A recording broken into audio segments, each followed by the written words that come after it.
Greetings all. Welcome back to the Coptimizer podcast. And once again, I'm super excited. Got another fantastic guest. Today we have John Dunn, a retired FBI Special Agent, and pretty much just all around extraordinary human being. We all know some 2%ers in our life, like the people that just seem to like to be the best at everything. And so after meeting John and chatting with him and hearing about all the things that he's done in his life and how successful he's been, okay, I've met a 2%er, maybe a 1%er, maybe even like a 0.5 1%er. So I'm going to brag on him a little bit. And, I have some personal motivations to brag a little bit here because for those that maybe are watching on the YouTube channel, we're going to see that Boilermaker P there. And yep. John is a fellow Boilermaker, hammered down. And one thing that was pretty cool and interesting, at least to me, nobody else may care about this, but we were at Purdue at the same time. Didn't know each other back then, but we both are Air Force veterans. Yes. So maybe I'll kick it off right from there. How does Okay, I got to say something else too. And again, another brag on Purdue, but Purdue is one of the country's preeminent engineering universities. Mm-hmm. So John Dunn, retired FBI Special Agent, not only an agent, but HRT. And we'll talk a little bit about that, but HRT is pretty much, that's the pinnacle of special operations in the law enforcement world. And when you find out that prior to that, he was also a combat controller in the United States Air Force, that you're like, okay, how does someone that went to Purdue as an engineering student wind up doing all this? So let's start there, or maybe even before that. Welcome to the show, John. Patrick. Thank you for being here. I really appreciate it. Thanks for inviting me. This is, I'm very honored to be on the podcast. I've been listening to it. I really enjoy it. I've really enjoyed all the guests that we've had on so far. I guess origin story wise, if we're going to go that way, I was an Air Force brat. So my dad is a retired Chief Master Sergeant in the Air Force. I grew up on Air Force bases all over the world. Born in Florida, went to Iceland, California, Arkansas, Germany, New Mexico, Ohio. Went to high school in Ohio, graduated there. And so the Air Force was definitely a natural fit. Kind of growing up on Air Force bases, that was the thing that I thought that I was going to do. The short story on going to Purdue and the engineering thing was I was talking to my dad about becoming an officer in the Air Force, and he was supportive of me getting my degree and all of that and becoming an officer. But he did give me one piece of advice. He said, I don't want you to go to the Air Force Academy. They're a bunch of a-holes. So from that, I said, well, I guess I'll try another way to get my college degree. Because the other thing he said was, I don't really have any money to send you, so you're going to have to figure it out yourself. Obviously, part of my plan was maybe to enlist and use a GI Bill to get my education. That didn't end up being necessary because I got an ROTC scholarship. And the engineering part of that was I asked the guy that I was applying through the Air Force to get the scholarship. I said, well, what do you happen to be giving scholarships for? I knew that they did it in percentages. And they said, well, we're giving the most scholarships right now for engineering, particularly electrical engineering. And I was like, oh, interesting. That's what I want to do. I didn't really want to be an electrical engineer that I knew of, but I did want that scholarship really badly. So I kind of leveraged that. And then I said, if I'm going to be in engineering, I want to go, one, to a good engineering school, and two, to a school that has a good ROTC program. And Purdue had both of those things. It was only 3 hours away from where my parents lived, outside of Wright-Patterson Air Force Base in Ohio. So I said, well, this is a good fit for me. Applied and was fortunate enough to get in there. And then, like you said, graduated in 4 years electrical engineering degree, was in the Air Force ROTC program, and then decided to joined the Air Force as a combat controller, and it's not just a decision that you make. Obviously, there's a lot that goes into making an elite kind of unit or force structure like that. And we could talk more about that in the podcast. How do you set a goal like that and then actually go forward and make that? And then from there, we could talk about how I ended up in the FBI if you like. But yeah, absolutely. Patrick. So we'll have to mention for all the Boilermakers out there, because at the time we were both here, I had been enlisted in the Air Force and was attending Purdue. I was not an engineering student.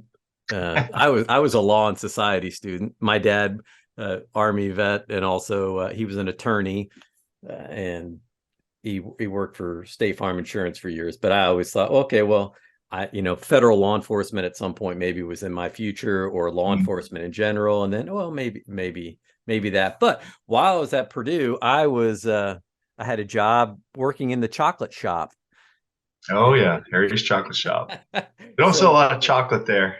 No, we didn't send a lot of chocolate. So it seems like maybe we were on different trajectories at the moment, but that was a lot of fun. So maybe at some point we cross paths in the chocolate shop. Yeah, and for all your listeners, the Harry's chocolate shop is actually a bar right off campus there. So yeah, that was a pretty cool place. That was a lot of fun. It was a lot of fun, and it did help pay my way through Purdue along with the GI Bill. Nice. So you graduate from Purdue as an electrical engineering student, and that is for again, for a law enforcement professional, you don't see a whole lot of electrical engineers going. We tend to be a little bit more of the knuckle draggers, right? But that is that's quite a difficult and academic track to take to wind up in law enforcement. And I just say that now because I think later in your story, we're going to find out why that was very beneficial to you. It was, yeah. But, one of the things for listeners, and I'm sure people get questions all the time from people that are thinking about joining our profession. Oftentimes we get, well, I'm going to study law and society. I'm going to study criminal justice. Right. And which, those are fine things to do. But in today's world, I always try to challenge, especially young men and women that are thinking about coming into this profession, to do something more technical, to think about maybe computer technology, things, because the job, it really is becoming very, very technical. It is, yeah. And those and any of those technical fields, and if you're interested in federal law enforcement specifically, I know I can tell you that the FBI really values technical degrees, the engineers, the scientists, forensic scientists, things like that. Anything that's more technical, and then of course still accounting, lawyers, those kind of professions as well, they value. But people that come to me like, well, I want to be an FBI agent, so I'm studying criminal justice. So like, well, you might as well study underwater basket weaving for all the good it's going to do you, because the Bureau really doesn't care that much about that degree in and of itself. They care that you have a degree and that you do well at it and that you have good professional work experience. And then if you use that to become a police officer and you serve, your department well, that's a good track to becoming an FBI agent. But it's not that degree that's going to get you anywhere. A technical degree is more sought after. So, yeah. Yeah, we're going to teach you all those skills that you're going to need once you get on the job. And it's difficult to teach those things in an academic environment. So, I mean, there's ways to do it, but yeah, just maybe a quick little aside there. Yeah. But I think what a difficult track like that also provides is a tremendous amount of discipline. And you have clearly demonstrated what discipline can do in terms of building success. So when you graduate, and maybe let's talk a little bit about Yeah. why you didn't become a pilot, right? Because that's why everybody joins the Air Force. Exactly. You know, Well, it's that's a great story, Patrick. We were talking about it a little bit before the show. I didn't know anything about combat control, to be honest, and maybe some of your listeners don't know what, if you look up CCT or combat control team, it's a really great career field, one of the special tactics career fields in the Air Force, along with pararescue and special recon, which used to be called combat weather. It's now special recon. But the combat control teams are special tactics now. I didn't know anything about that, but I came in the Air Force because I wanted to get my degree. Like I said, my dad was Air Force. I thought it was a good way to go. I wanted to serve my country. I get to Purdue, and they're like, "Well, what do you want to? What career field do you want in the Air Force?" And I was like, "Not exactly sure." And they're like, "Well, do you wear glasses?" No, my eyes are fine. 2020. All right, then you want to be a pilot. I guess so. All right. So between my junior and senior year, I went to light aircraft training, LATR, Hondo, in Lackland, outside of Lackland Air Force Base, and for the first time was piloting Cessna aircraft. And I can tell you, Patrick, from the very first time I started to pilot one of these small aircraft, I knew this probably wasn't for me. I just did not enjoy it. I struggled mightily to do it. I got sick every single time I did it. I didn't get sick flying in the back of aircraft. I only got sick when I was piloting them. Some reason it triggered some motion sickness for me, I guess, staring at instruments and stuff like that. But it was the funny part was at the end of the course, I failed my check ride barely. I barely failed my final check ride. I was really close to passing it, but because I failed that check ride, I had to go into the commandant's office, and I'd been struggling anyway with, I don't think I want to do this, but I go in the commandant's office and he sits me down and he goes, "Cadet Dunn, I really don't have this problem very often. I don't know how to tell you this, but you're number one in the class in academics and you're last in the class in flying." He goes, what is going on? And he's like, "If you want another check ride, I could probably get you another check ride because you barely failed the last one." But he said, it's not good going forward that you're not doing as well flying. And I said, "Well, sir, let me save you some time and effort. I don't think I want another check ride. In fact, I don't really think I would make a very good pilot, and I don't really think that's what I want to do." In fact, my roommate would come back every night, so jazzed, so stoked about flying, and I would come back every night to the dorm room and just be head in my hands, like, "Oh, how many more do I have left? I don't really want to be here, but I'm going to do everything I can and not give up." And so from that, he said, "Well," the commandant said, I'll give you a recommendation for whatever it is you want to do." And I thought, well, maybe I want to do OSI, Office of Special Investigations, but I'm not exactly sure what I want to do. But I really would like to go do jump school at the Air Force Academy. AM 490 is the jump school that they have at the Air Force Academy, which is actually the one jump school where your very first jump is free fall. You're not, it's not static line. You're not clipped into the aircraft when you jump out, but it's just a 10-second hop and pop. You jump out, count to 10, you pull your parachute, and it's supposed to help future pilots understand what it's like to jump out of an airplane if they ever had to eject, and how to come safely down under canopy. So I went to that school almost a few weeks after I left light aircraft training, and had exactly the opposite experience, Patrick. Like the first time I jumped out of a plane, I was like, "This is it. This is what I want to do. I love this." We hit the ground. The other pilot candidates are all like, "Oh, how many more do I have left? That was terrible." Oh, and I was like, "Can I take their jumps? I want their jumps." So I had such a good time doing that. It just really, the adrenaline rush, the preparation, the planning for it, it just stirred up something in me. And I asked the instructors, like, "There's got to be something in the Air Force that I can do where I can jump out of planes and do this kind of stuff." And they're like, "Well, there's pararescue, but they don't have any officers." And at the time, in the 90s, in the early 90s, that was true. There were no pararescue officers at that time.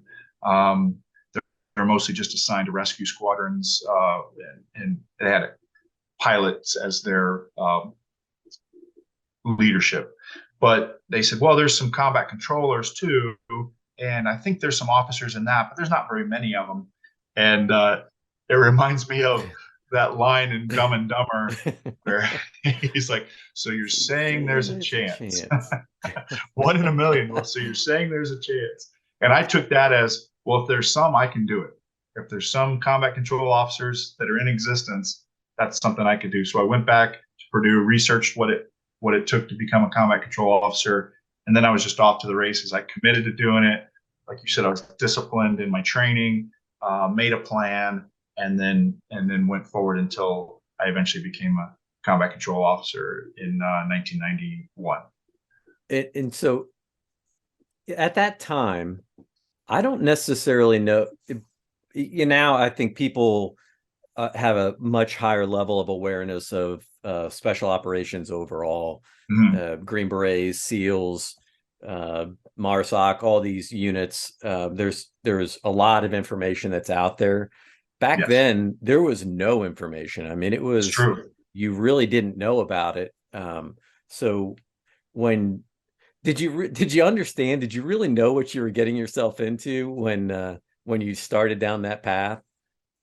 Not exactly, but I did go back once I heard about it, and I tried to ask everybody that was at the academy at that time if they knew anything about it, and most of them didn't know that much, other than they tell me, well, they scuba dive, they jump out of planes, they do close air support, they control dirt strip landings. I think they're all air traffic controllers. And I was like kind of getting a general idea of these skill sets, but I didn't understand the job per se. But I went back to Purdue and read the Air Force Specialty Code, and then went into there were some Air Force instructions that I read everything. I just looked up any keyword that had CCT in it or combat control in it, and read everything that I could that the Air Force had to offer. But yeah, you're right. It was very hard to find good information about it. There was no really books written on it or anything like that. Well, if for the listeners, if you don't really know, I would encourage you, maybe after hearing this podcast, I think it's on Discovery Channel. You can see some of they followed a group through the training and selection. I think probably what most people would resonate with most people is what they've seen with Hell Week and for BUDS, but it is incredibly difficult to make it through. Very, very physical, very mental. And yeah, so. Yeah, it was difficult. The combat, there was a 7-day officer selection that was very, physical, and then also psychological, put us through a battery of psychological tests and a lot of physical tests. And then once they selected the officers that they wanted to go through the training, then you went to OLH, it was called at the time. It's not that anymore, but at Lackland Air Force Base, they got all of the combat control and pararescue trainees all together in a 12-week indoctrination course, they called it.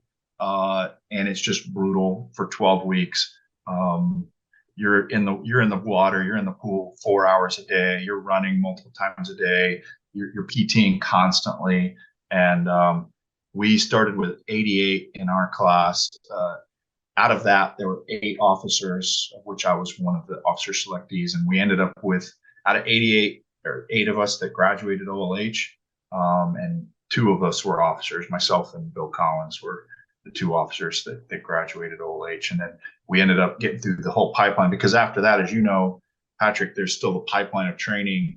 You go through dive school. We went to combat dive school down in Key West, and then jump school at Fort Benning, and then survival school out in Spokane, Washington, air traffic control school, combat control school, free for all school. It's a good year-long pipeline of training that you have to get through in order to earn your beret as a combat controller or earn your beret as a pararescueman. And so maybe it's a great time to bring it up, but the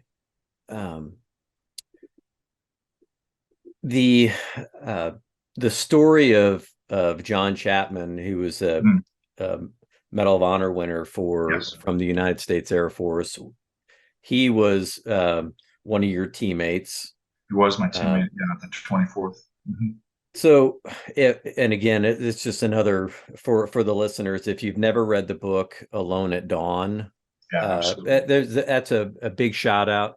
One of the things I love to talk about books on the podcast, things that we've read, and you and I have already had a couple of these conversations, trading, books, and so Dan Schilling wrote the book that you recommended for me is The Power of Awareness, which and he also wrote Alone at Dawn, and Alone at Dawn. So pick that book up, and I think you'll learn a lot about the history of Air Force Special Operations. Yeah. And really the quality of the character of people that come through that program. And I think it's kind of a little bit of foreshadowing for where your career eventually goes, because HRT again is the pinnacle on the law enforcement side for special operations. But it's there's a saying that nobody falls to the top of the mountain, right? A lot of times people parachuting, I guess. Yeah. Which by the way, maybe I'll digress a little bit here. I was telling you this story when we were chatting about it earlier, but I went through a static line progression course when I was in college. A friend of mine who was a Halo instructor, little shout out to Matt Hensley for talking me into becoming a skydiver. But when I was in college, there was a drop zone not far from here. This is called Parachutes and Associates. But I went through that static line progression course and was working on getting my Class A skydiving license. I never actually did get my license. I did wind up with 29 free falls. Wow, nice. I did 29 jumps. But you're saying the very first time you jumped, you did a 10-second delay. That, yes. That's pretty damn impressive, because I can't even tell you how terrified I was the first time, because I'm up in a Cessna, and the way that we had to do it, they called them static line progressions because you're hooked onto a static line. So I don't have to pull the chute. I had to go through the opening sequence, but I didn't have to actually pull it. But you have out on the strut, they had a step there, and then out there they had these two red handprints, and so you had to reach out, grab a hold, and then kind of shimmy your way out a couple of feet and hold on to these red handprints, and then you let go and you go through your opening sequence. And we're at, I think it was 3,500 feet. And I was just like, what in the hell have I got myself into? I'm sitting in this, the sound of the prop blast just blowing in the plane. And I can still to this day, look at my buddy, Matt, who was, he was the jump master, and he's just got this big shit-eating grin on his face, looking at me like, he's like, that's right. Because he knows I'm going to like it. I just got to do it. And so and he knows what you're feeling. Yeah. Oh man. So when you do that, you let go, the chute pulls, and it's like that adrenaline dump is so hard that it's like you hardly remember what actually happens. Right. And next thing you know, you're floating down to the earth and you're thinking, man, this is great. But I had to do that 5 times. And before you could then the next time was an immediate, you let go and you go right into your sequence. But it was the first time I did the 10-second delay. Matt was with me again, and he told me, he said, this is the first time you're going to actually have the sensation of falling, because you've had that forward momentum against the because of the speed of the aircraft. He's like, this time you're going to drop away, and you're going to want to swim. You're going to have that sensation, like you're going to have to fight for your balance. And he's like, no matter what, he's like, if you feel yourself start to swim, it's just like, just arch and arch hard. That's it. And so sure enough, I jump out of that plane and I'm falling. I'm thinking, uh-oh, and that moment of panic. And then I literally felt myself start to swim, and I arched so hard, immediately flipped upright, Good. I don't think I think I had to go back and look at my logbook. I still have my logbook, but I think I actually only made it like 7 seconds before I deployed the canopy. And he told me later, he's like, I knew you'd deploy early, but that was pretty amazing. But I did hurt my back. I Oh arched yeah, so because you hard. arch so hard. Yeah. But anyway, I digress. So the fact that you just the very first jump, you did a 10-second. I mean, Yeah. that takes some It stones. is something to be said for what the Air Force Academy does there. It is unique that they do that. It's unique in all the world of skydiving, as far as I know, or parachuting, as far as I know, because the Army obviously doesn't do that. You go to Fort Benning and a static line jump school, and you don't go to Halo school, the high altitude low open school, free fall school, until you've done static line. So yeah, I'm not aware of anywhere else that does that. Maybe there's some other foreign military that does it similarly. But anyway, yeah. But from there, from by the time I was a combat controller, probably the logical question is, well, why didn't you just stay doing that? Why did you ever go into the FBI? And I think that's more of a timing thing than anything else. Because for me, Patrick, can you remember these days? I was in the Air Force from 1991 to 1998, and there wasn't really that much going on. I had training missions down in Central America, South America. I went to Saudi Arabia post the Gulf War for some exercises, and we did some stuff in Bosnia, Sarajevo, toward the end of my time in the Air Force. That was significant when I was at JSOC, but it wasn't that much. And I was also running out of, and all the officers out there will know that when you're in special operations, you have a limited lifespan being operational. When you're an enlisted guy, you can do your job and you can be good at it for as long as you want to. For officers, you have to do a progression of staff work and different things in order to become a commander. And they don't let you just stagnate in an operational position. They need to rotate more people through it. So I was a team leader at the 24th Special Tactics Squadron, which is the pinnacle of the Air Force Special Tactics units. In fact, it required another selection to get there, which we can talk about later, because I've gone through multiple selection processes. And I shout out to my friend Wilkie, who helped me get ready for that. And we can talk about how having good mentors and coaches and teammates help you get to your goals, because that was huge for me. But once I made it to the 24th, I was like, here I am. I'm at the pinnacle of what it means to be a special tactics officer or combat control officer. I have my own team of combat controllers and pararescue operating at the most elite, highest level, doing the best missions in the Air Force. Why would you ever leave? And my squadron commander came to me and said, John, it's your time and you got to go. You're going to go work on the J3 staff at Special Operations Command Europe. And I'm like, well, what does that mean for me as a captain, a mid-level captain? I'd only been in 7 years. Well, it means basically that you're going to work on a J3 staff under some colonel, probably doing a lot of PowerPoints and making coffee. and as a 28-year-old hard charger, I just couldn't stomach the idea of being on a staff.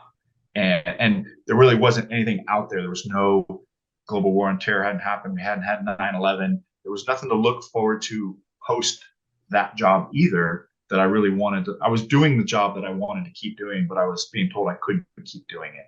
And so that's when I made that decision. In fact, Joe O'Keefe, one of my NCOs, came back from a rotation he was doing with the SEALs out of Virginia Beach. And he came back to our unit and basically told me, because I was telling him I was thinking about getting out. He said, JD, we were pretty informal there, but we didn't necessarily use, he didn't say Captain Dunn, but he was like, JD, I think you'd really be interested in the FBI. We went out and trained with this group called HRT, Hostage Rescue Team.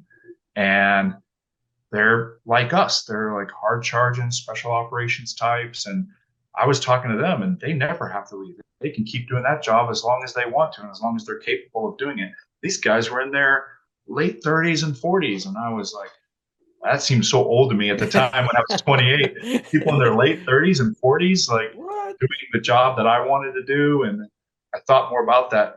The FBI, that sounds really great. They're doing stuff every day. They don't have to wait for a war to happen or a special operations mission. They're out arresting bad guys all the time. And then this hostage rescue team thing, they're serving the most intense, high risk warrants service in the FBI, and they're doing all these things that I wanted to do. Like you mentioned, the pinnacle of tactical teams in federal law enforcement, at least. And it really intrigued me. So then I started to make my plans to leave the Air Force and pursue that in the FBI. And then again, had to set that goal of getting in the FBI first. One thing that I will tell you, Patrick, and for all your listeners, when I went to my first recruiter in Raleigh, North Carolina, the FBI recruiter, and I said, well, he said, why do you want to join the FBI? And I just thought I'd be honest and said, well, I really want to be on HRT. He just kind of shakes his head, puts his head in his hand, and is like, John, that's fine. Don't ever tell anybody else that. And I was like, why not? He's like, everybody says that, first of all. And secondly, it's like the guy joining the Army that says that they want to be, a Delta Force operator. Like, hey, one step at a time, young man, first of all.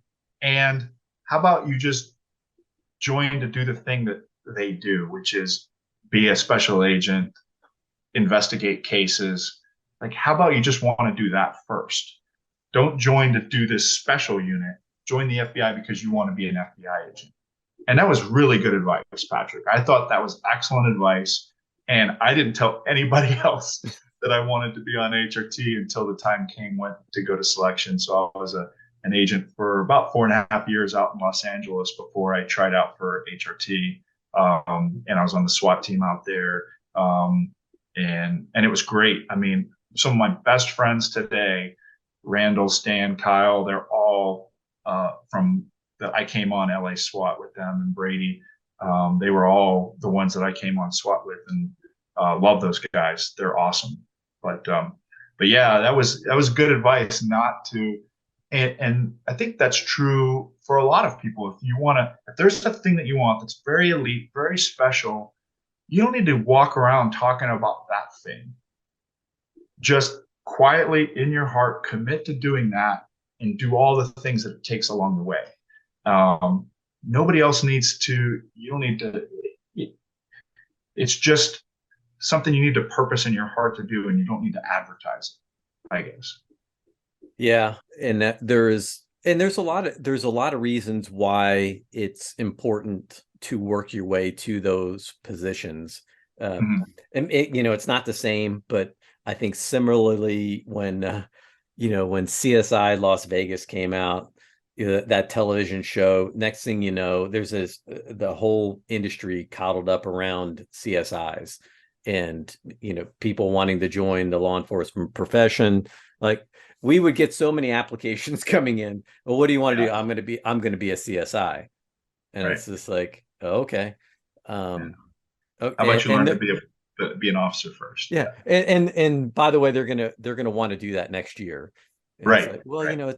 It's going to take you a year just to get through the training program. And then you're going to go work the street for probably 4, 5, 6 years. Yeah. And then you're going to have to compete against everybody else that's been doing the same thing to do that job. And not a lot. While I will say we have recently made a push for more civilian CSI positions, just on the technical side of the house. Nothing can ever replace that experience that you get from working cases.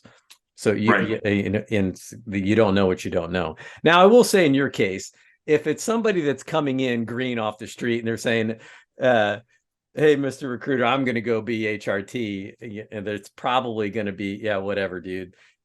But someone that's coming from, with your background from combat control, they're probably like, okay, yeah, he really is. And how do we get this guy into our pipeline?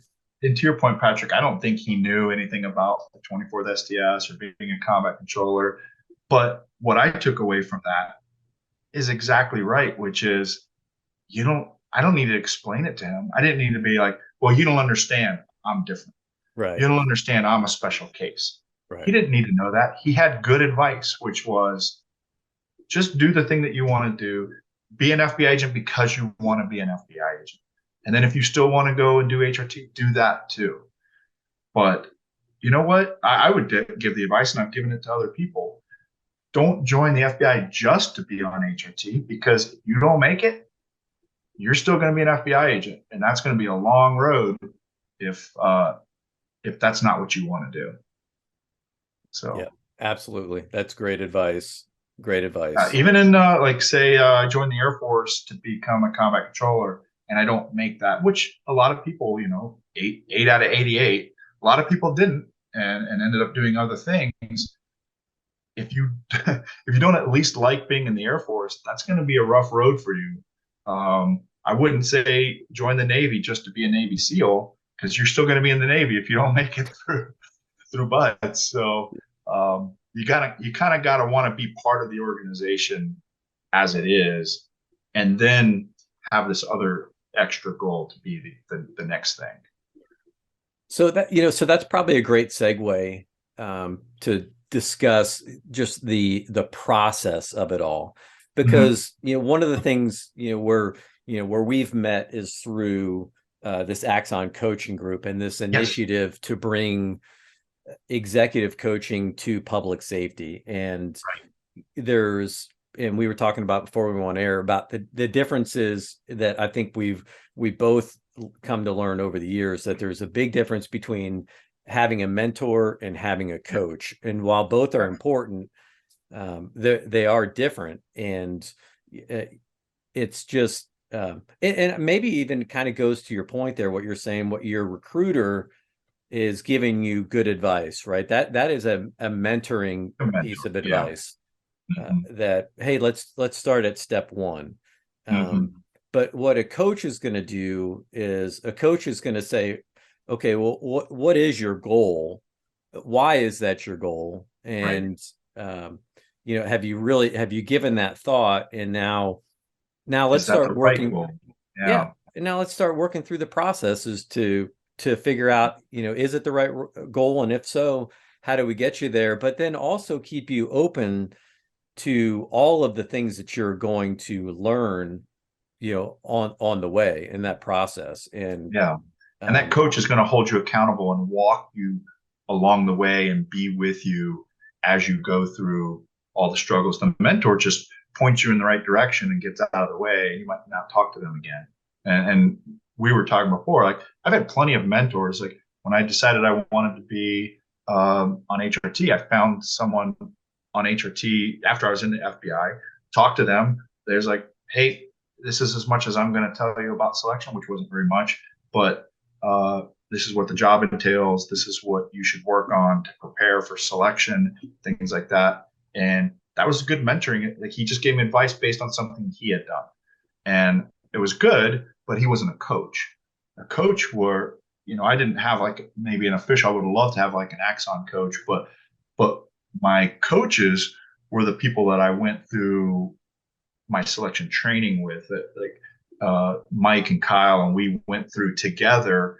We were out, treading water with ammo cans, going on long ruck marches, shooting, every other day, putting ourselves through obstacle courses, arrest scenarios, defensive tactics scenarios, handcuffing over and over and over again until it's so fluid that I can do it in as little time as possible. We were just so prescriptive of how we approached the selection training, but we were in it together.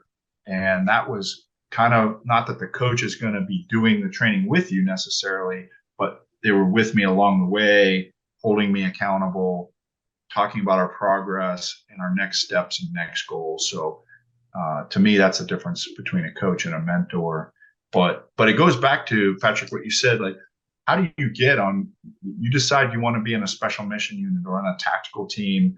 And, from my background, you can see I've done a few of those. So I don't think I have all the answers, but I know what's worked, at least for me. And I think the very first step, as we've talked about, is commitment.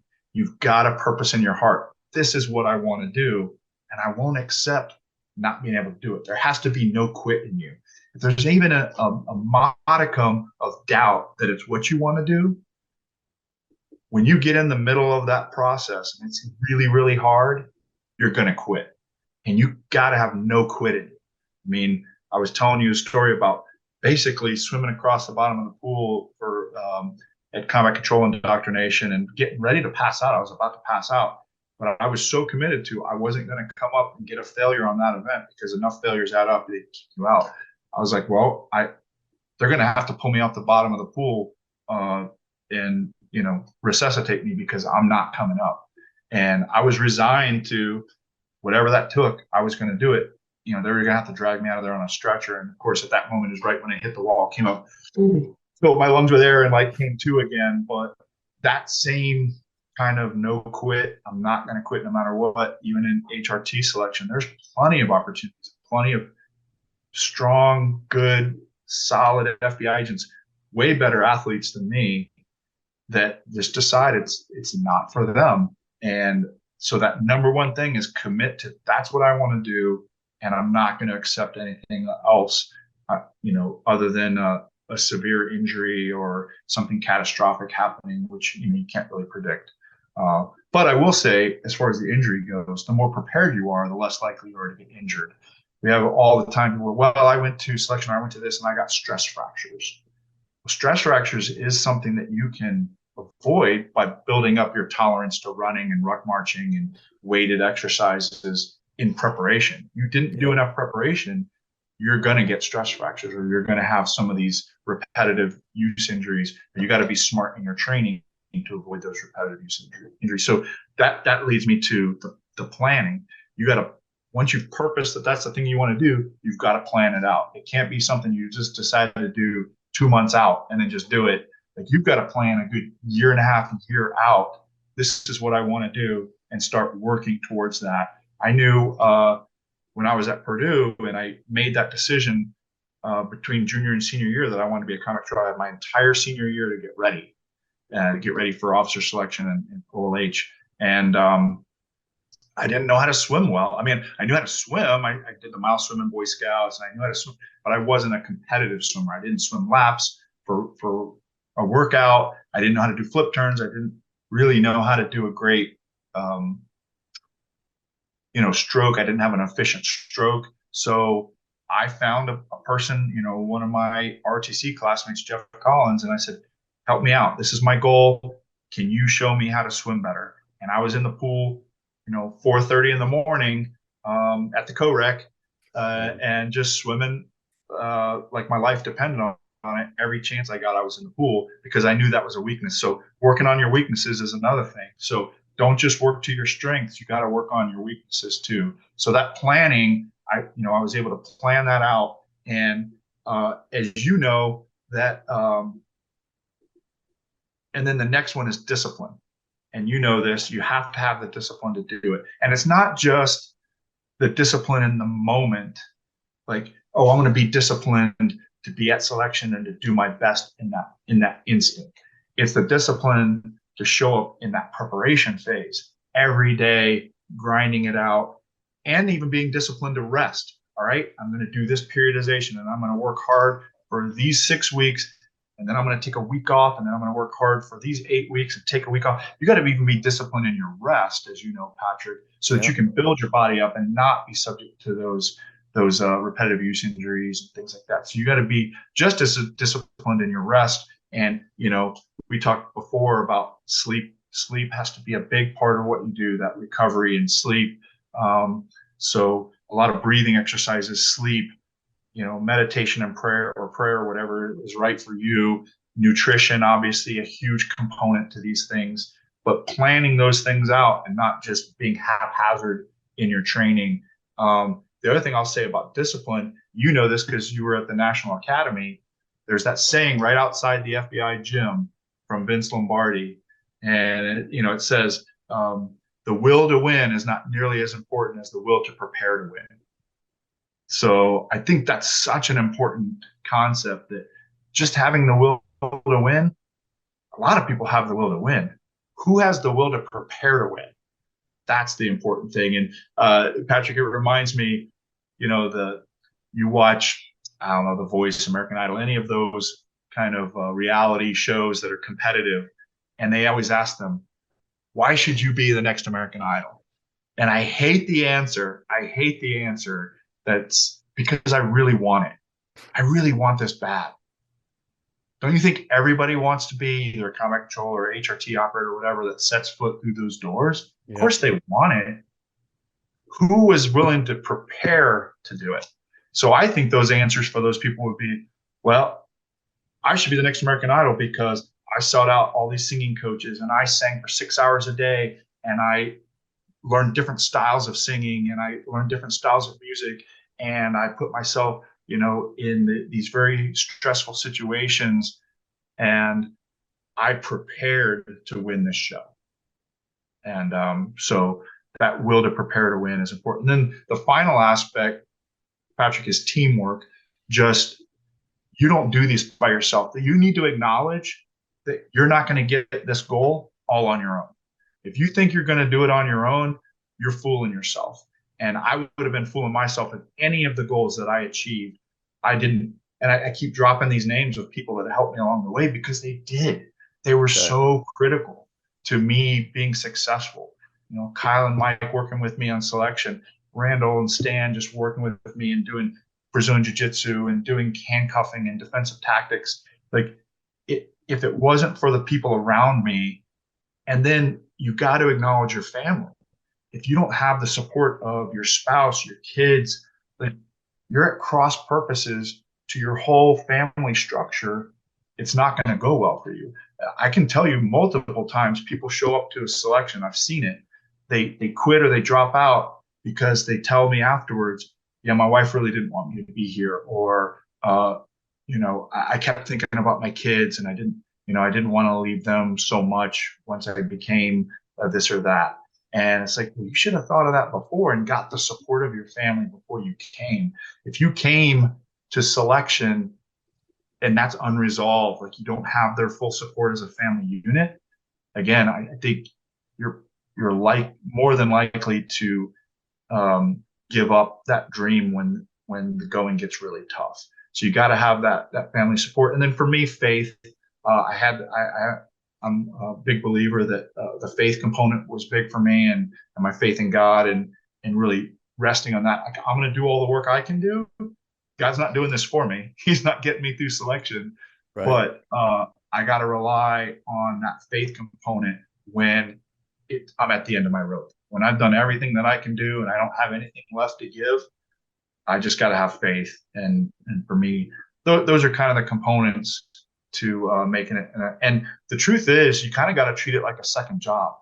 Every time that I got ready, either for, like, say it was getting ready for combat control selection when I was a senior in college at Purdue, which was really hard because, you already got a full-time job as a senior engineering student, but I treated it like a second job. Same thing when I went for the 24 section. Same thing when I got in the FBI. Same thing when I went for HRT.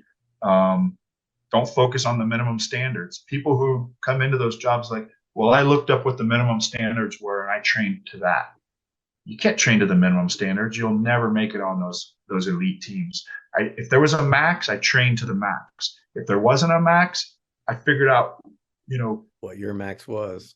What the max was, far above the mins. Not even what my max was. Whatever was far above the minimum standard, and trained to work towards that. I would do, if they had a PT test, I would do the PT test back to back, or after my workout, after it's already smoked, then go do the PT test. I didn't always just do it fresh. I wanted to know, what are my scores and what are my marks going to be when I'm already tired or I've done this thing already once, and then I do it back again. So those are kind of some tips maybe that will help people. Well, I know I've talked a long time. No, but that was a great role. I didn't want to interrupt. I'm soaking it all up. And I think that's interesting because, that's something that you, whether it's an innate ability, it's an internal drive. It really, when you talk about, what what motivation drives a person to be able to push themselves to those limits. Yeah. I mean, if it's an extrinsic driver, if it's something from the outside, it's you're at some point you're going to reach the breaking point and you're going to fail, right? And maybe the story, people, and I don't know what it in combat control, if it's like what they do in buds, where they just put that bell out there for people to, where you've got to look and you've got to see it all the time. Like, all I've got to do is go ring that bell and I can, all the pain and misery will stop.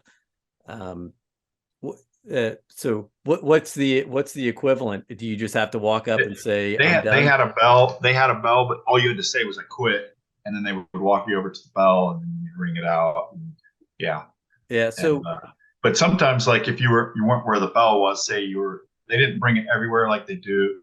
At least they didn't. When I went through, they didn't bring it everywhere like they do with the buds, as far as my understanding.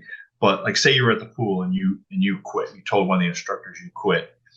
It was I'm not saying I agree with this, Patrick, but it was an interesting thing that would happen. By the time we would get back to our barracks, that person's stuff would be all out on the lawn. They would take all their stuff, the cadre, and basically throw it out on the lawn, and they would have to basically do that walk of shame where they're out picking up all their stuff off the lawn, all their clothes, their bedding, everything, and then wrap that stuff up and leave because they weren't welcome anymore. So it was kind of a public shaming, if you will, but partly I think probably effective for the people left. Yeah. Yes, it was effective for the people left. Like, I don't want to be that person that gets my stuff thrown out on the lawn. So, for that person, that was probably a pretty significant emotional event.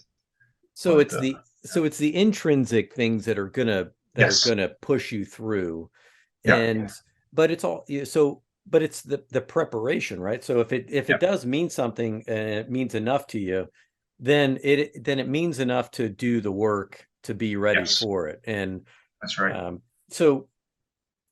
And we talked too about, just becoming accustomed to being uncomfortable. If you're looking for comfort, if you're looking for the easy way, the shortcut, how's the easiest way that I can get to be on HRT or be a combat controller or be Delta Force or be this or be a Navy SEAL? Like, there aren't shortcuts to that stuff. You've got to get used to being uncomfortable. You're going to be cold. You're going to be tired. You're going to be hungry. You're going to be wet. You're going to be whatever. Put yourself in those positions.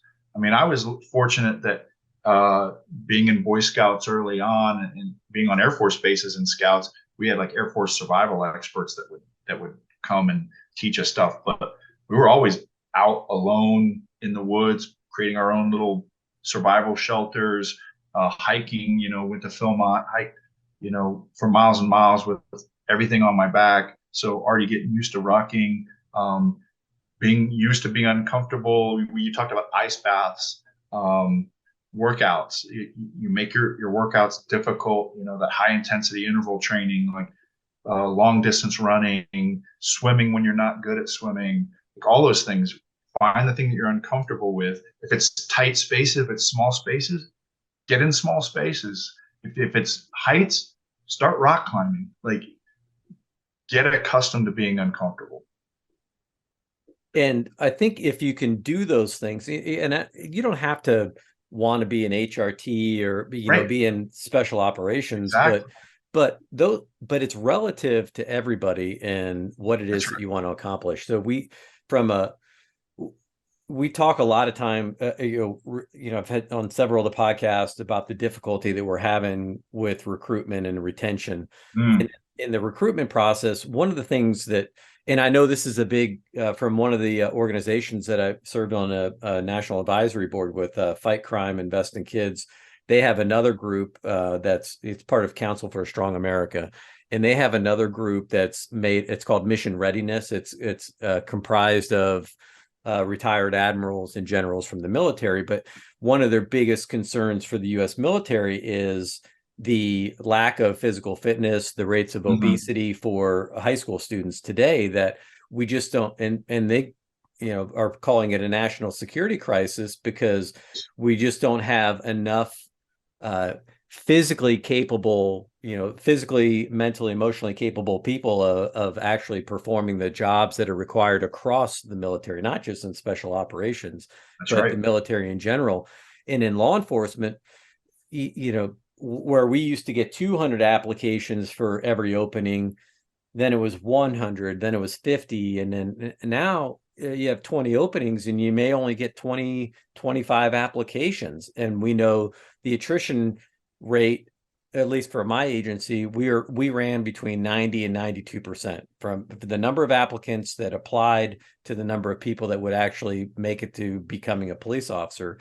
And these are completely different standards that we're talking about, right? We're not talking about special operations, but one of those things is people would show up to the test on testing day. You're going to take a written test, and then you're going to do a physical fitness test. And Right.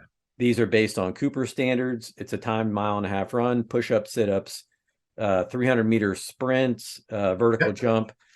And you know what it is. And yet people consistently, we lose anywhere from 20, 20 or probably 20 to 30% of the applicants can't complete the physical test. It's So, amazing. and they show up knowing it. Yeah. And Yeah. They knew so it beforehand. the standard is 25 Complete, push-ups. complete lack of preparation. And, we talked too, before the show about my son just graduated Space Force basic training. Shout out to Jesse.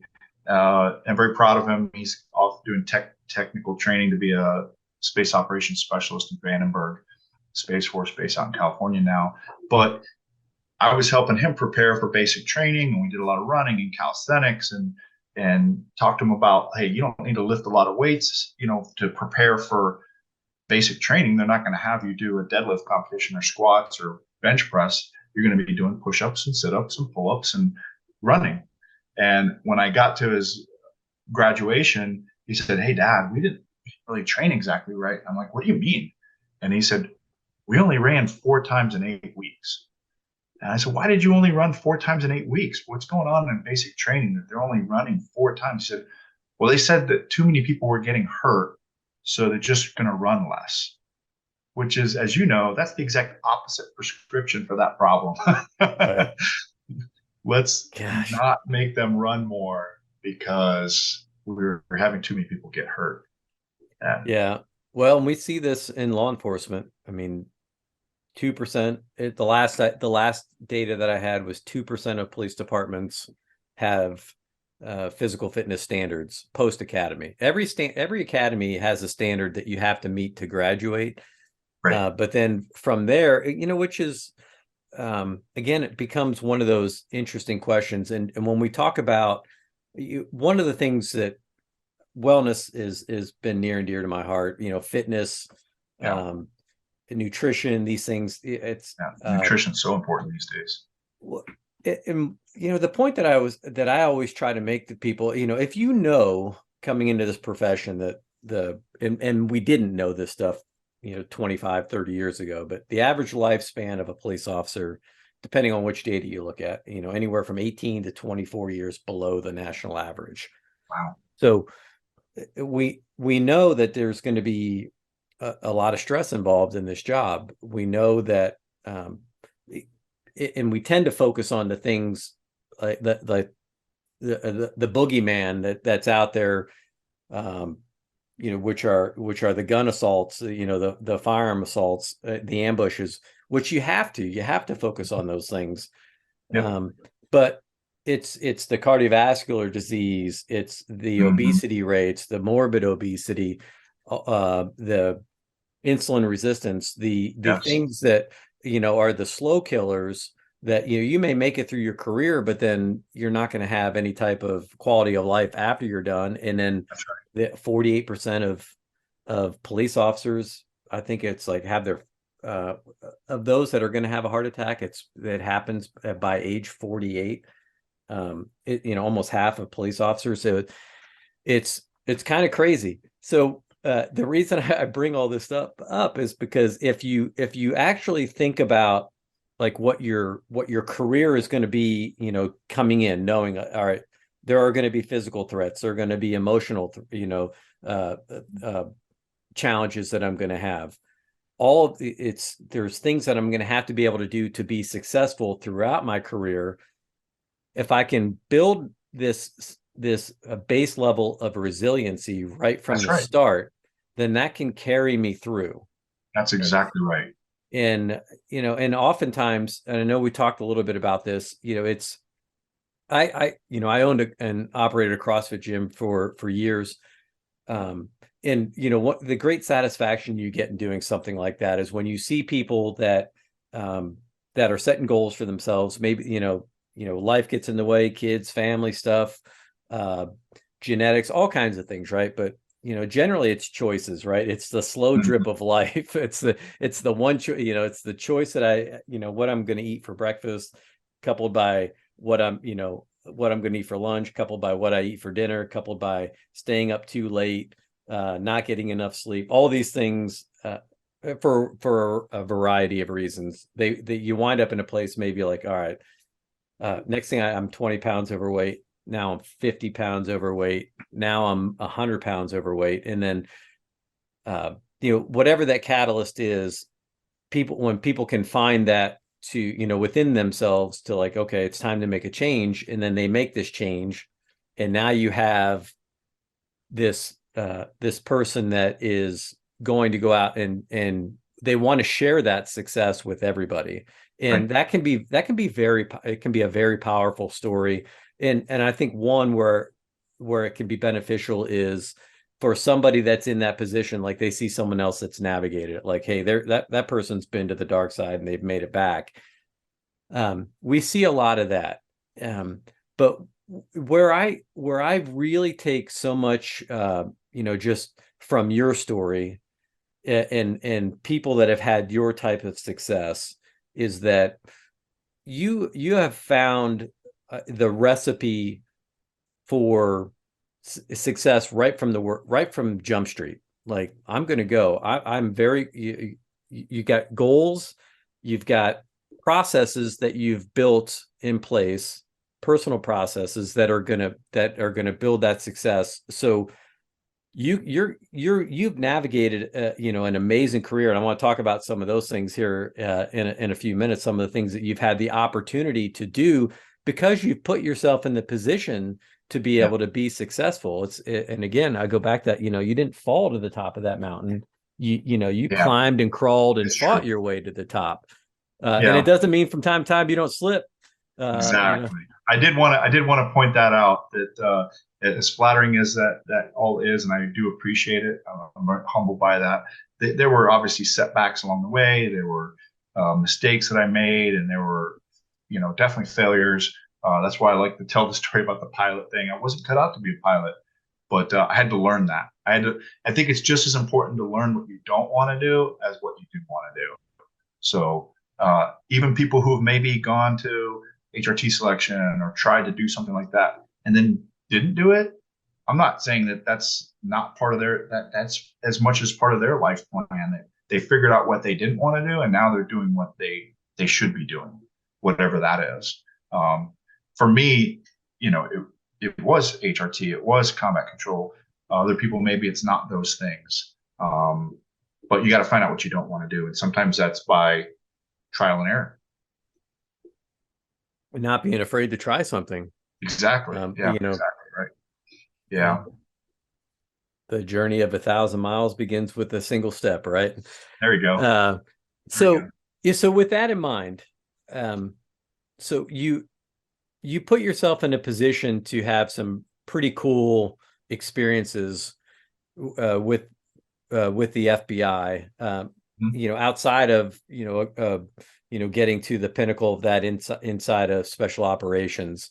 So we were talking about, and I guess for chiefs and for others that are listening to the podcast, I've said this a lot of times before, right? I think we've been really good as a profession in terms of teaching the technical skills, the tactical skills. There's always things that we can work on and improve from there. But, really this concept of, well, how do we look a little bit more inward and look to the optimization of the individuals. Because if you can optimize an individual and then put them into a culture, into an agency that is also where everybody's A healthy working towards, organization.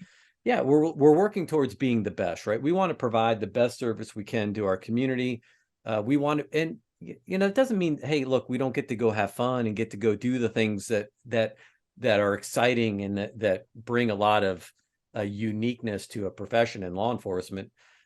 Because let's face it, the last few years have been rough. And the sad part of that is that it's keeping a lot of people from encouraging their loved ones and people that they think, people that probably would be great police officers. They're getting pushed into other areas, and they're not being encouraged to do this. But when I hear your story and stories like this, it's so inspiring to me. It gets me fired up, and makes you want to go back and do some of these things over again. But if you're looking to build a great organization, you got to start with your people, and you got to build them, and you have to, I think sometimes you have to be able to let the ego fall away, and we all struggle with that at times, right? Because we're fighting to be the best. But you talked specifically about you called it the special operations, the fundamental truth. Well, yeah, let's go into that. So you hit on the head. I've always thought, to have a good professional, healthy organization, you have to have good selection process, good training, good resourcing, and then leadership throughout all of that. And on the training side, my last couple of jobs in the FBI before I left was in the surveillance training resource unit, where I was training our surveillance agents how to survive vehicle ambush in a vehicle close quarter battle course that I was very proud of that we had. And I didn't start it, but I thought I led that well. And then also I was at our practical applications unit teaching new agents at Hogan's Alley at the academy how to serve warrants and do surveillance and vehicle tactics and things like that. So I do think training is super important. But to those soft truths, so there's these 5 Special Operations Forces truths. They're published. You can go look them up. And I think they're so applicable to law enforcement in general. And I'll just run through them real quick with you, Patrick. Humans are more important than hardware. Absolutely. Humans are, and every city government out there, every state government, the federal leadership, they have to understand you've got to invest in your human capital. It's more important than equipment. It's more important than hardware. You can give them all the best guns, the best ballistic vests, the best cars, the best radios, but it's that person behind all of that equipment that you have to invest in and has to be good at what they do. Quality is better than quantity is the second truth. And obviously, you have to have a minimum number to do the thing that you're doing. So quantity still matters, but it's just that quality is the hierarchy, and that hierarchy, quality is what you're achieving, not just quantity. Don't sacrifice your quality just to get the numbers that you want, whether that's in a selection process or anything else. The third one is that special operations forces can't be mass produced.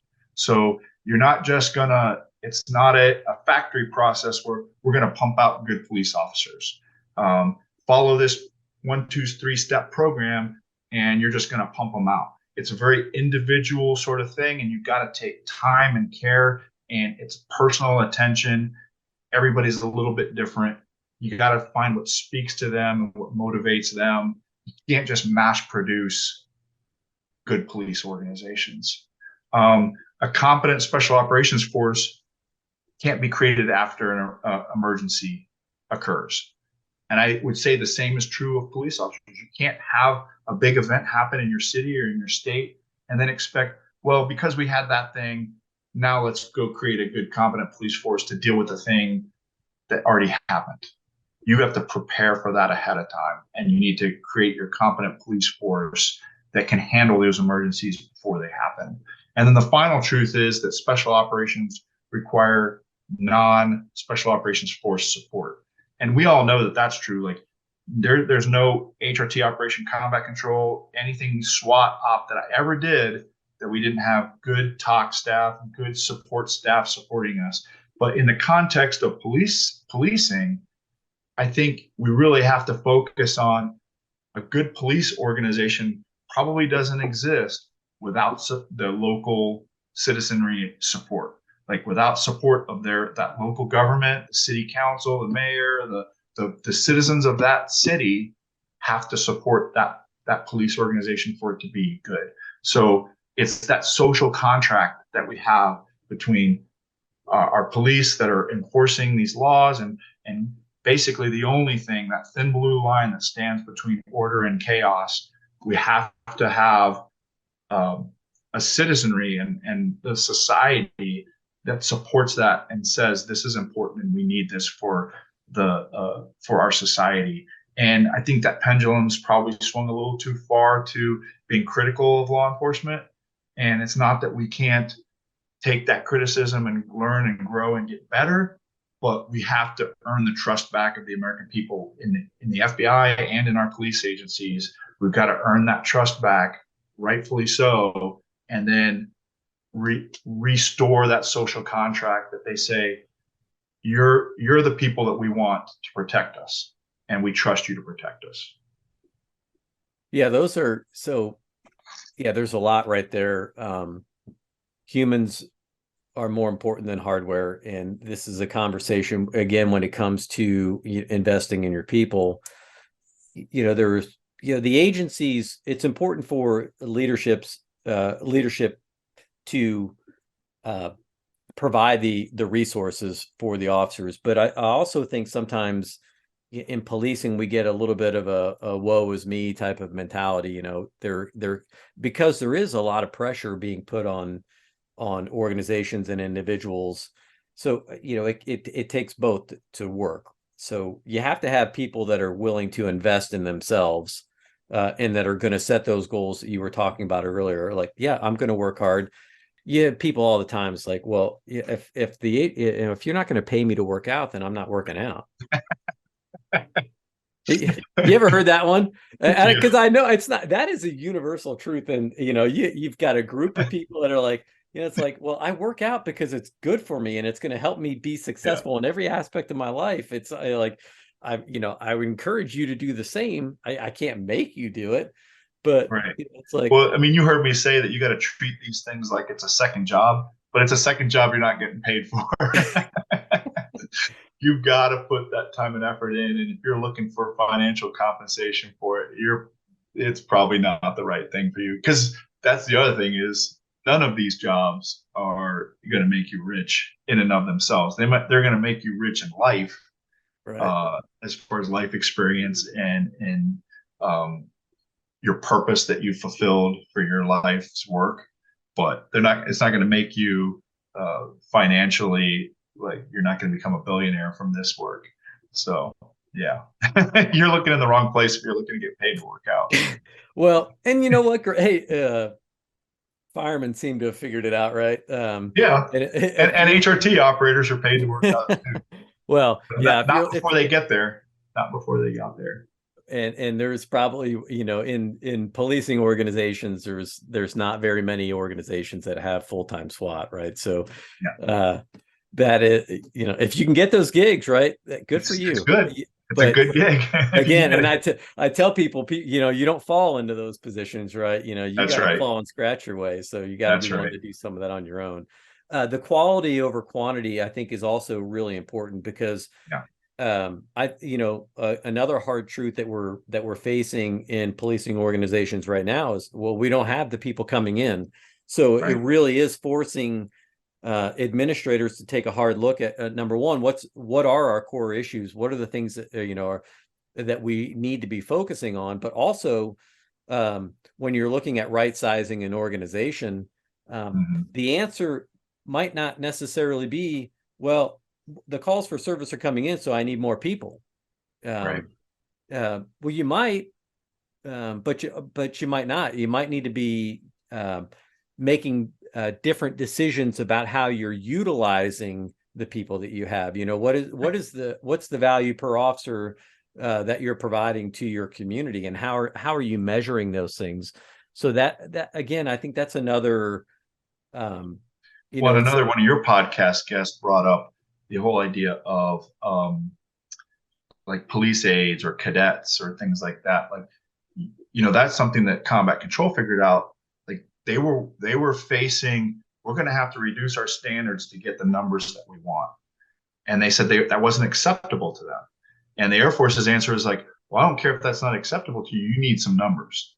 Okay. So what did they do? They created a better pipeline to get more people. They worked on the recruiting. They worked on programs to get people ready to start the pipeline. And so if you want more police officers, those cadet programs or those police aides, or getting people more in the beginning, getting them used to things, getting them working out in a smart, longer term way so they're not getting hurt, and getting them interested in the career field. Those are some things you can do. I mean, there's smart ways that you can still keep your quality and improve your quantity. And with the higher quality of officer, the idea is that it's gonna drive more value per officer. That's right. You're gonna get more done, and you cannot. And there's, that is another, that universal truth, that you certainly can't mass produce them. And that's right. I had Tim Horty, the executive director for the Indiana Law Enforcement Academy, on, and and I served on the law enforcement training board for a couple of years as well in Indiana. You just can't mass produce a police officer. Right. And if you lose an officer, and here's another reason for investment and for coaching, because if someone at the 3 to 5 to 7 year mark, maybe they get a little disenfranchised, maybe they're, things are, getting hard.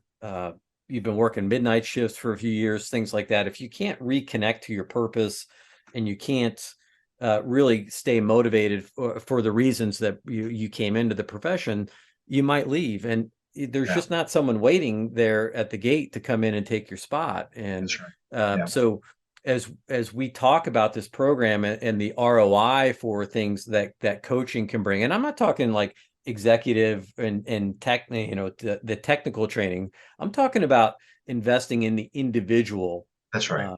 And this is something I wish, again, it's like I figured this out late in my career. I wish, maybe individually, personally, there are a lot of these things that I've been doing on my own, but in terms of bringing it to an organization, these are lessons that, that we can pay forward. Like, you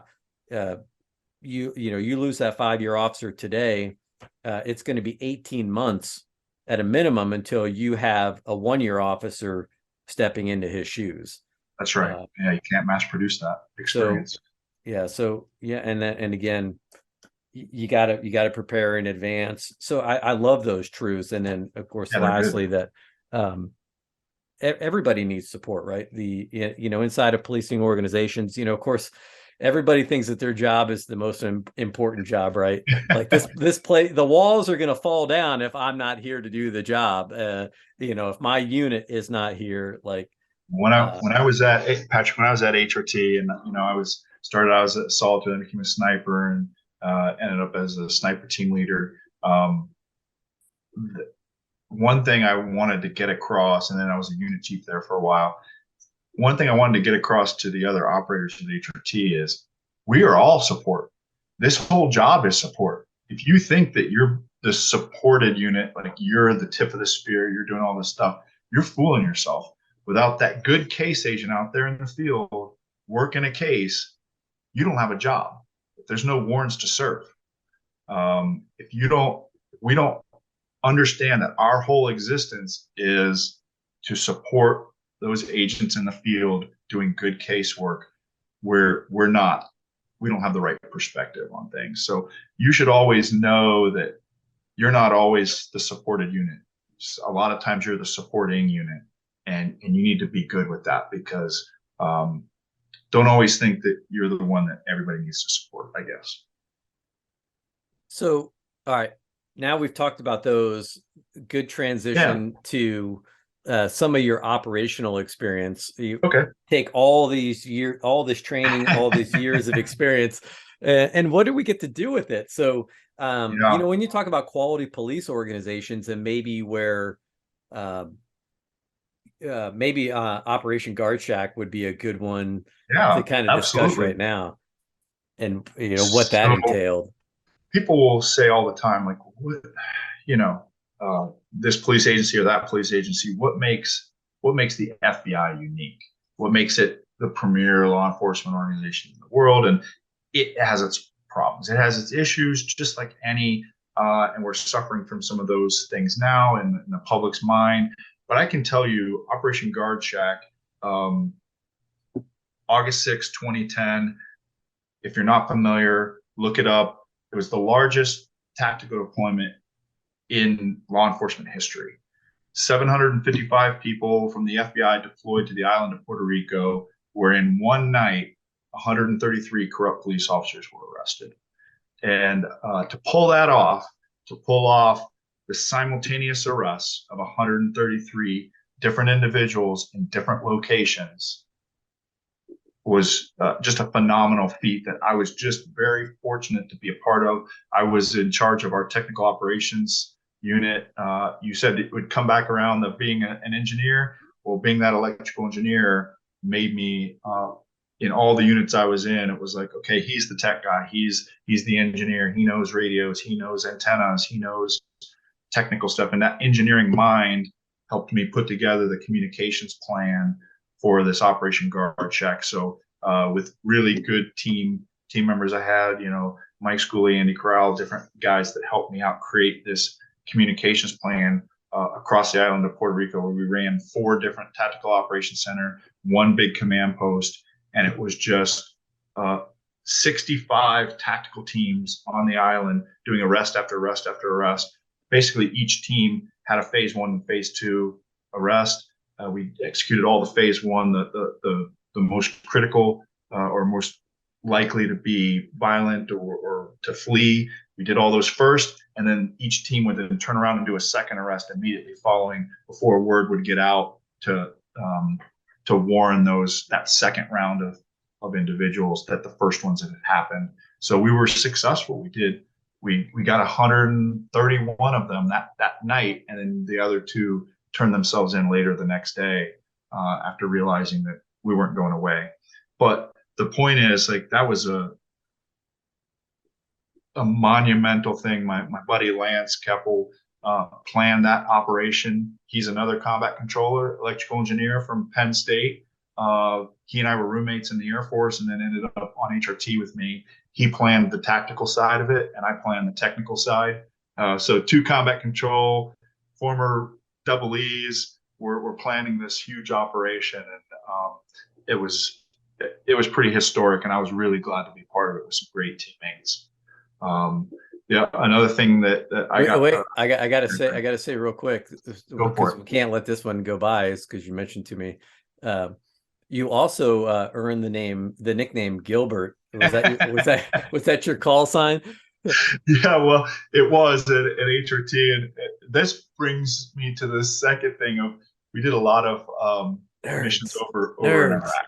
And HRT did a lot of work in Iraq and Afghanistan, and I did 5 tours of duty over there with HRT. And on my very first time on Gold Team on HRT, I go over there. I'm freshly out of new operators training. I go over there, and Chris Racco and John Canonico, they're giving me a hard time, because I'm the newest guy on the team. And they're big on nicknames, and they're like, we got to figure out a nickname for this guy.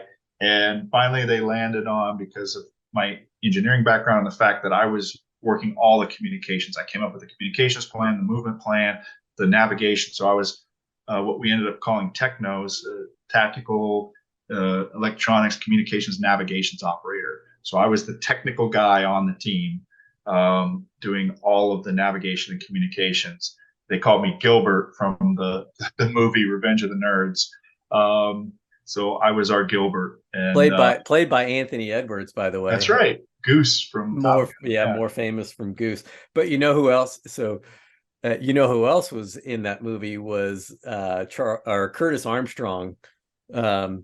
he's the guy that played Booger in Oh yeah. Revenge, but he was also in a movie called Better Off Dead. That's right. And that's another old classic. Oh yeah, I want my $2. Yeah. I've been going to this high school for 6 years. I'm no dummy. So Yeah, but yeah, the Gilbert nickname stuck with me throughout, mostly because of that time, just trying to invest in making. So I'll give credit to Chris, who's my team leader. He was the one that just he was able to put the right people in the right seats on the bus. He saw my technical skills, and he's like, Dunn, Gilbert, I need you to work on these things. You're going to do the communications plan. You're going to get us published in the JCEOI. You're going to, work on our movement plan and our navigation. And he saw the skills that I had and made use of them. And everybody on that team had good skills and they were well used. I'm not saying I was the only one. I just had that particular skill, and Chris saw it. He was a former Navy SEAL, and he saw that in me. And he's like, all right, Gilbert, we need you to do this. And I jumped at the opportunity to make a difference for the team. So I do remember that operation well. That's actually, I was serving on a Safe Streets task force at the time, here in Indiana, which I do want to mention this because I never attended the NA. I went to Northwestern Staff and Command School. Oh, okay. But I did, I did work, a couple of years as an FBI TFO. Okay. But yeah, I thought you had. I remember that, and that was it's hard enough to run an operation with 2 SWAT teams or 3 SWAT teams, let alone 65 tactical teams, and that's a tremendous. And that's the only thing. Like we were saying, what is the FBI? What makes the FBI special? Is just that they can bring a lot of resources to bear on a single problem anywhere in the U.S. And that's what's unique. That's what's unique. The agent I worked with for a while, Rich Davies, he had this analogy. He's like, look, he's like, the FBI, we're like a battleship. Mm-hmm. That's a good analogy. He's like, and I don't know where he got it, but he just said, he's like, it may take us a while to turn and get the guns on you, but once we get the guns on you, you're in big trouble. So, yeah, that's it. That's it. Yeah. But that was an interesting case because that was, when you talk about, the number 5, the social contract and, the trust in your police. But when you had, that was a case where there were police officers that were aligning with drug dealers and that were getting paid to support or provide security and help facilitate drug trafficking. And, that's right. At the time, working those, those DTO cases. I mean, that can be frustrating when it's like, man. Yeah, that is definitely stretching that trust and breaking the trust of the American people. So yeah, that's why we just couldn't tolerate that, and that's why we had to go so heavy on that. So yeah, it was good to be part of that. That's just one of many operations, but I know you're limited time on this podcast. But well, we're getting close to the end, so maybe we got to have one more good story, right? Maybe, all right, maybe I'll let you choose because you got a bunch. So, well, I would like to talk briefly because your audience is hopefully a lot of police officers and other people. But in 2011, there was the Martin Luther King parade bomber, Kevin Harpham, and he was a neo-Nazi, white supremacist, isolationist type of guy. He was out in Spokane, Washington, had put a backpack bomb on this parade route. It was remote controlled. A heads up city official came by, saw this unattended backpack.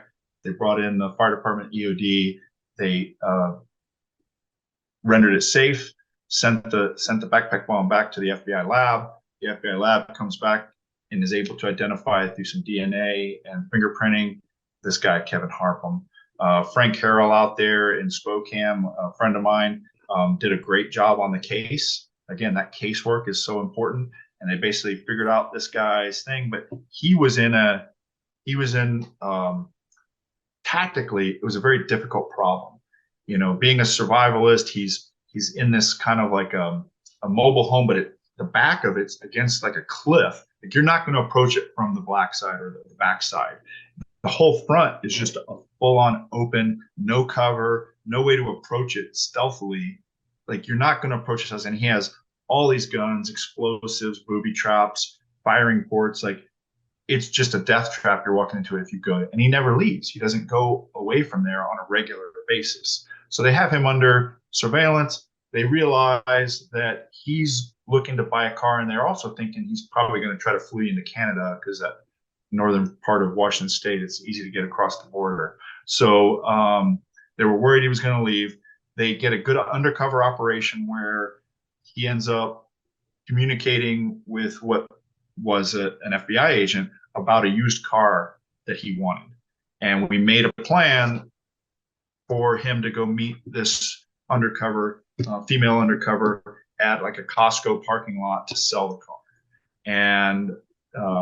And we knew that going to that Costco, there was a specific choke point. He had to cross this railroad track at one point. So we knew, and now we know a time, a date, or a general time, a date, and a location he's going to be. And this set the stage for HRT came out to do this operation. And they did one of the very first one, what we call tactical surveillance interdiction.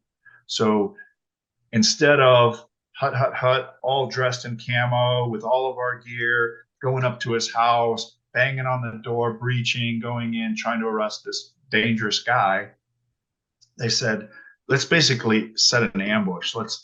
We know where he's going to be. Let's use a ruse. They were the HRT operators were all a construction crew. They were dressed as a construction crew, had all the county gear on.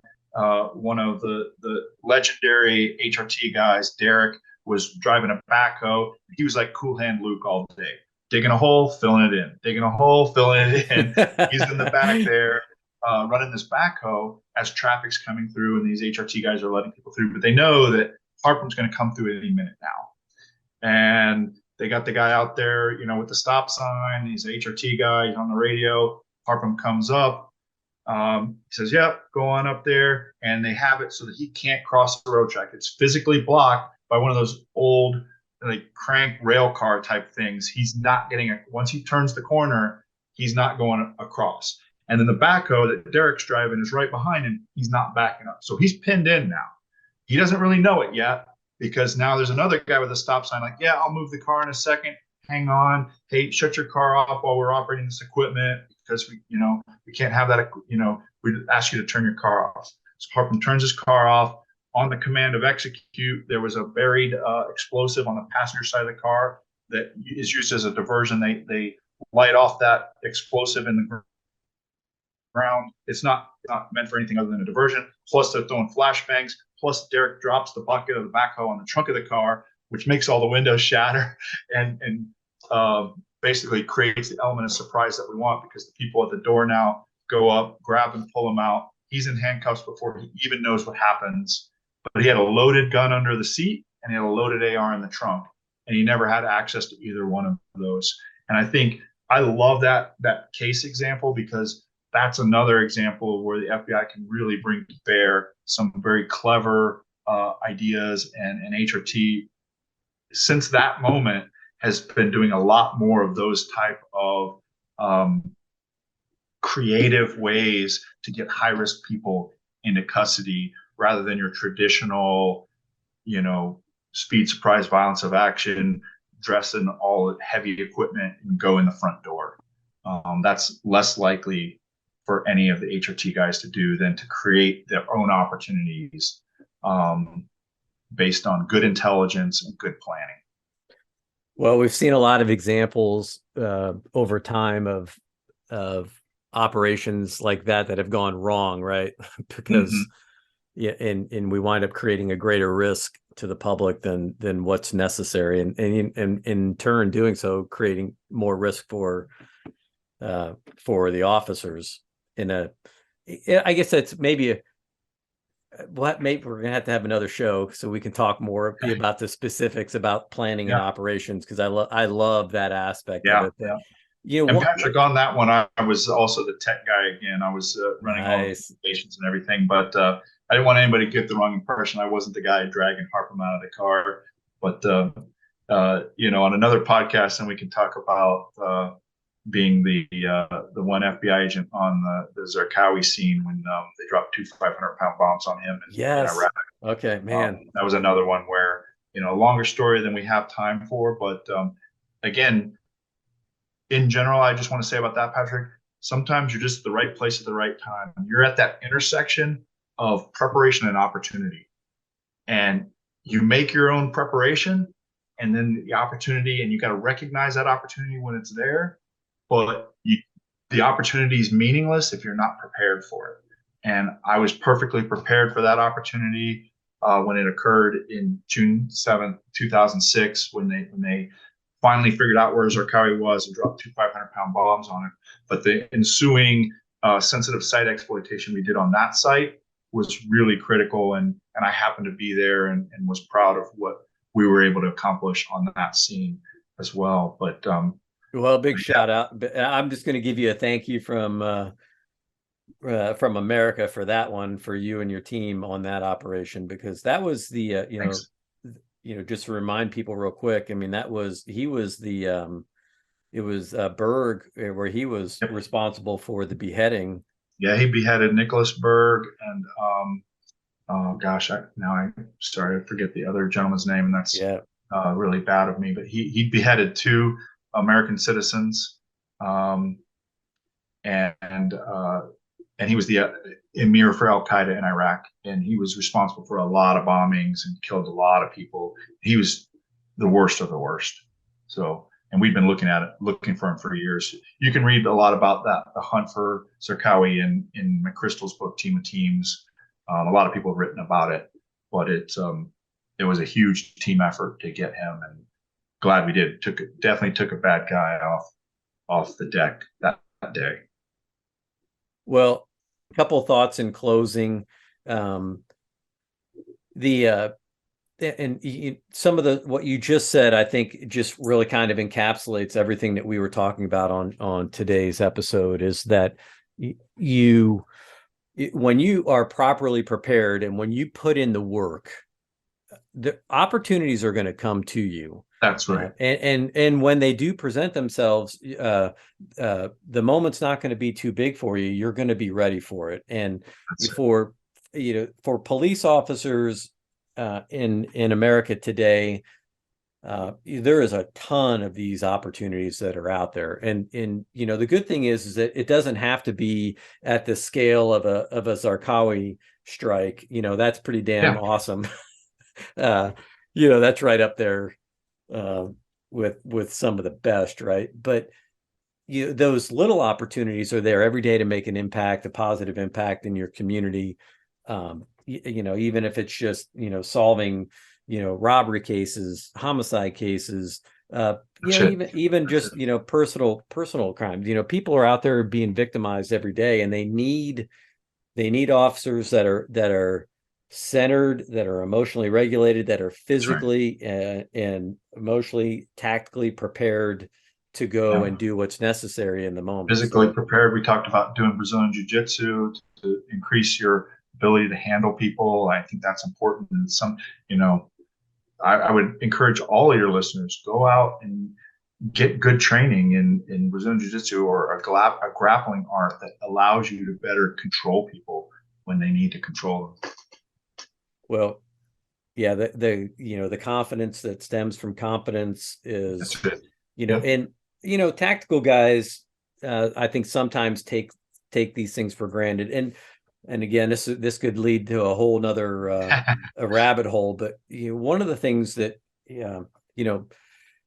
agencies have to contend with, we've got tight budgets, you've got limited number of manpower, you have limited amount of time to train, and having you on the show, coming from this background in special operations, where what it takes to be successful in that environment, and then bringing that into the policing world, with the FBI.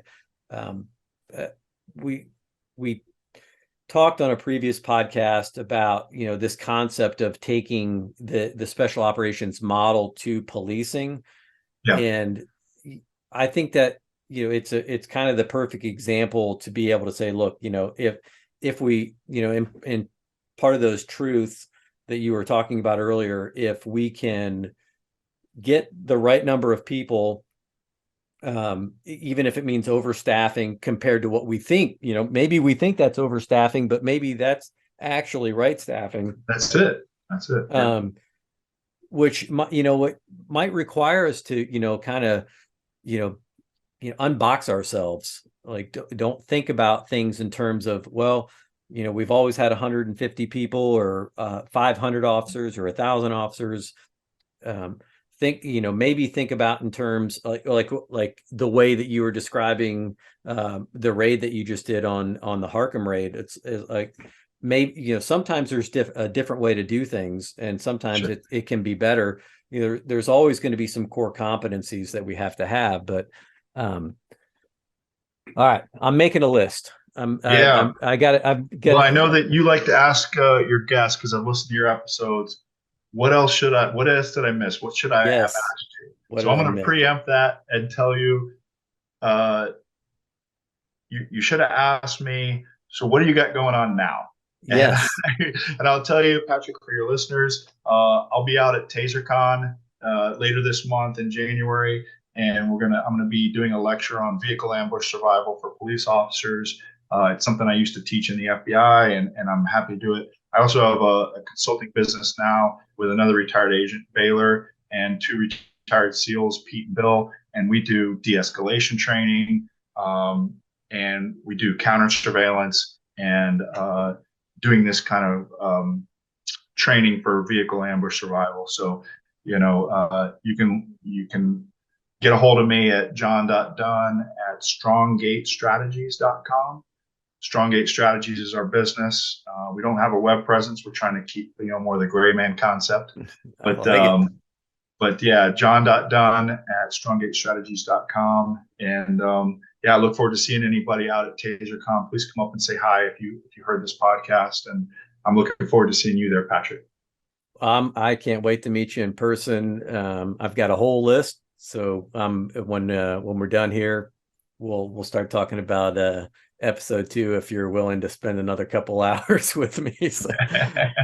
Thanks, Patrick. All right, last one though. Last one. You gave me a book, and that was Dan Schilling's book, The Power of Awareness. Yeah. I gave you a book. I'm going to tell you, and the comfort crisis. The comfort crisis. Michael Easter, and he's been on a few podcasts, but that kind of ties right in with the coddling of the American mind. I think it's there's maybe that book on your recommendation. Maybe an anecdotal, the anecdote to the coddling. Yeah. All right. I better shut up because I'll keep you going. So thank you very much. Thanks, do Patrick. Appreciate you spending some of your valuable time with us here at the Coptimizer podcast. And you heard him. It's going to be at TaserCon, outside of TaserCon. For agencies that are looking for this type of training. We all know that we need it. We need more of it.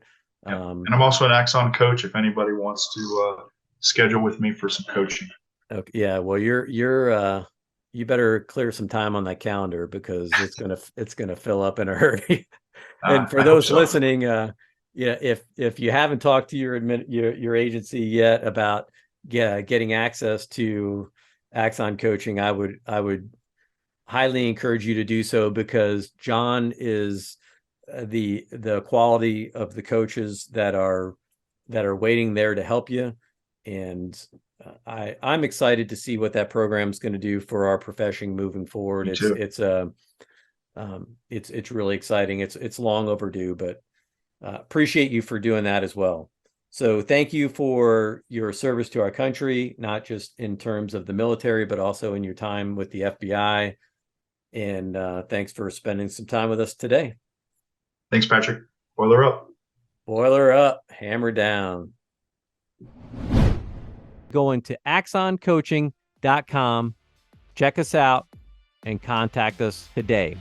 Until our next episode, I'm 1042.